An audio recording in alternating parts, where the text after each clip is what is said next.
In May of 2010, a man in Florida posted a simple offer on an internet forum. He wanted 2 large pizzas. In exchange, he offered 10,000 units of a new digital experiment called Bitcoin. At the time, it was an asset with no track record and no clear purpose. Almost nobody cared about the trade. The coins were treated like digital tokens in a game that hadn't been released yet.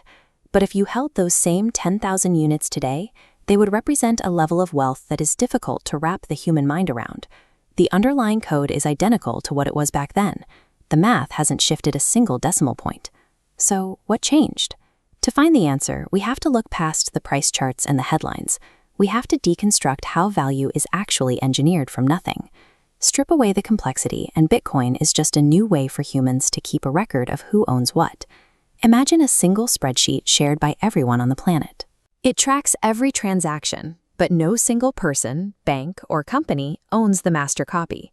Whenever money moves, the update happens simultaneously on every single copy of that spreadsheet across the globe.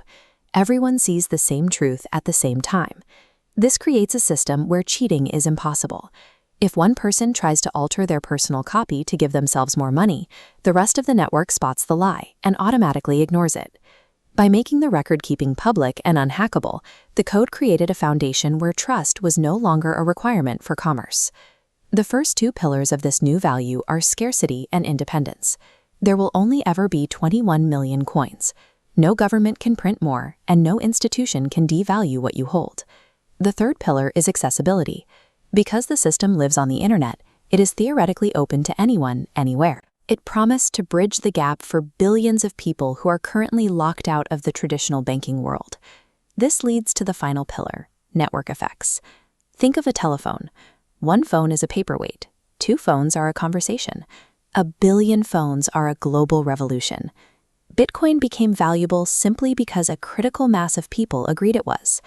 As more people joined the network, the utility grew, and the price followed. This combination of digital scarcity and a global network successfully mimicked the economic rarity of gold, but in a form that can move across the planet in seconds. The system was launched by a person, or perhaps a group, using the name Satoshi Nakamoto. Their true identity is one of the last great mysteries of the internet age. After setting the network in motion and handing the controls to the public, Nakamoto vanished. They haven't been heard from in over a decade. This disappearance wasn't an accident. It was a structural necessity. Without a visible leader, there is no one for a government to subpoena and no one for a competitor to bribe. The code stands on its own. By stepping away, the creator ensured the network would rely on mathematics and consensus rather than the flaws and whims of a human founder. But removing the institutions also removes the safety nets. Traditional finance is built on layers of regulation designed to protect the average person from total loss. In this new world, the price can plummet 40% in a single week. This volatility makes it a high-stakes environment where life savings can evaporate in the blink of an eye. You have complete unassisted custody of your wealth. There is no forgot password link and no customer support line. If you lose your access code or send funds to a scammer, that money is gone forever. There is also the constant pressure of regulation. Governments are still deciding how to tax, track, and limit an asset that recognizes no borders. The very things that make the system revolutionary, its lack of control and its absolute finality, are the exact things that make it a dangerous frontier for those who are unprepared. Where does this journey end? Some believe we are watching the birth of a new global currency, one that will eventually be used for everything from buying coffee to paying rent. Others argue it will never be practical for daily spending. They see it as a digital vault, a place to store wealth safely away from the inflation of traditional money.